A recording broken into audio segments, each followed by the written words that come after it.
जम्मू और कश्मीर में यहाँ जितने भी हमारे मोअज़्ज़ज़ मेंबरान बैठे हैं, उनकी बहुत शुक्रगुजार हूँ। आपने फिर से मुझे ये जिम्मेदारी मेरे कंधों पे डाल दी।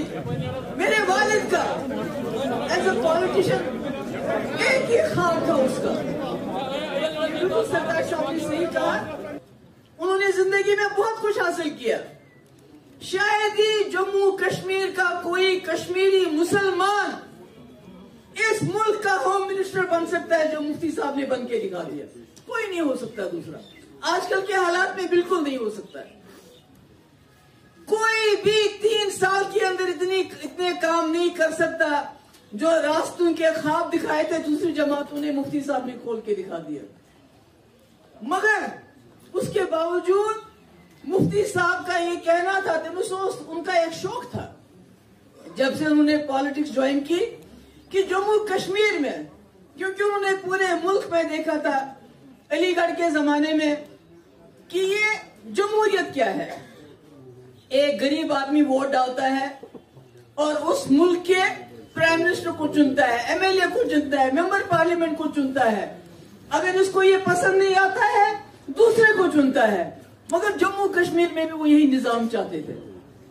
हमारी बदकिस्मती जम्मू कश्मीर की, जो मुफ्ती साहब ये खुद भी मानते थे कि जम्मू कश्मीर के मसले को जो 1947 से खड़ा था उसको सबसे ज्यादा पेचीदा इसलिए बनाया गया कि यहां जमहूरियत को पनपने नहीं दिया गया। मैं किसी एक जमात की बात नहीं करूंगी।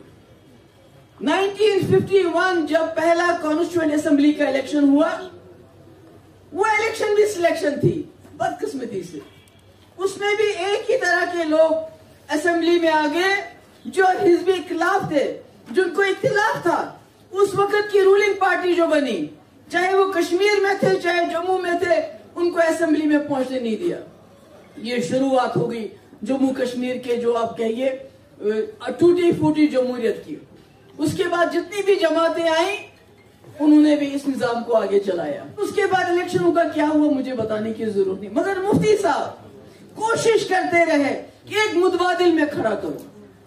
इसलिए कांग्रेस में गए, क्योंकि नेशनल कॉन्फ्रेंस और कांग्रेस, उनको गंदी नाली का कीड़ा कहा गया। सोशल बाइकआउट हुआ, मगर वो डटे रहे।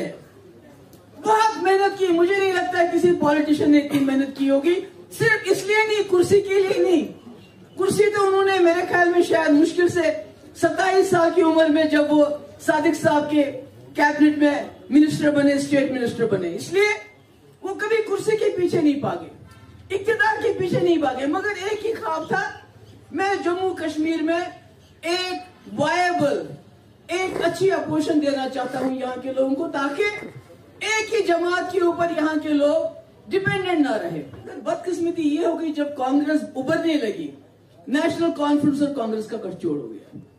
और मेरे ख्याल में वो मुफ्ती साहब की जिंदगी के लिए सबसे, मेरे ख्याल में, काला दिन था। क्योंकि जो पार्टी उन्होंने जमाई थी, बनाई थी खून पसीना, वो पार्टी किसी के साथ मिल गई और अपोजिशन फिर वैसे की वैसी खाली रही। जिस तरह हमारी हिस्ट्री है कि हमने बीजेपी के साथ हाथ मिलाया, इसी तरह हिस्ट्री है 87 में दांदलिया हुई, यहाँ के नौजवानों ने बंदूक उठाई, 1 लाख नौजवान हमारा शहीद हो गया, हमारी 1 लाख बच्चे यतीम हो गए, हमारी बच्चियां बेवा हो गई, हमारे बूढ़े माँ बाप बे औलाद हो गए। ये हकीकत है, इसमें क्या करेंगे। और इसीलिए 99 में मुफ्ती साहब ने पीडीपी बनाई। उस वक्त क्या हालात है मुझे आपको बताने की जरूरत नहीं है। मुफ्ती साहब चाहते थे जम्मू कश्मीर में एक ऐसी अपोजिशन बने जहां जम्मू कश्मीर के लोग खुल के बात करें। हम कोई मुल्क के खिलाफ नहीं है, मगर मुल्क की जो सरकार, उनकी पॉलिसी है, उनकी मुखालफत हम करते हैं जब वो गलत करेंगे, और आज भी करेंगे, कल भी करेंगे। कोई बताए, बहस करे। मुफ्ती साहब के 3 साल Muzaffarabad road, Rawalakot, task force क्या, पोटा क्या, यूनिवर्सिटी क्या, कॉलेज क्या, जम्मू में, कश्मीर में नौकरियां, रहबर तालीम, हजारों की तादाद में। इन 3 साल का मुकाबला कोई करे। यहां तो 30 साल 35 साल सरकार रही, उन्होंने यूनिवर्सिटियां बनाई, कॉलेज भी बनाए होंगे, नौकरियां भी दी होंगी, मगर 3 साल का मुकाबला करके बताओ मुझे, मुफ्ती साहब के 3 साल के साथ मुकाबला करके बताओ।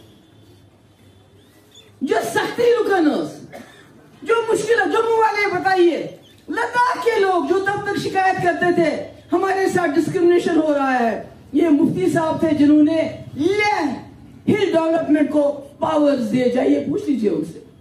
कारगिल में इलेक्शन कराया हिल डेवलपमेंट काउंसिल का। जम्मू में अगर कश्मीर में 50 कॉलेज, जम्मू में 50 कॉलेज, अगर कश्मीर में यूनिवर्सिटी, बाबा गुलाम शाह बादशाह यूनिवर्सिटी, अवंतीपोरा यूनिवर्सिटी, इनको जमीन दी, तो जम्मू में माता वैष्णो देवी यूनिवर्सिटी को जमीन दी। बिल्कुल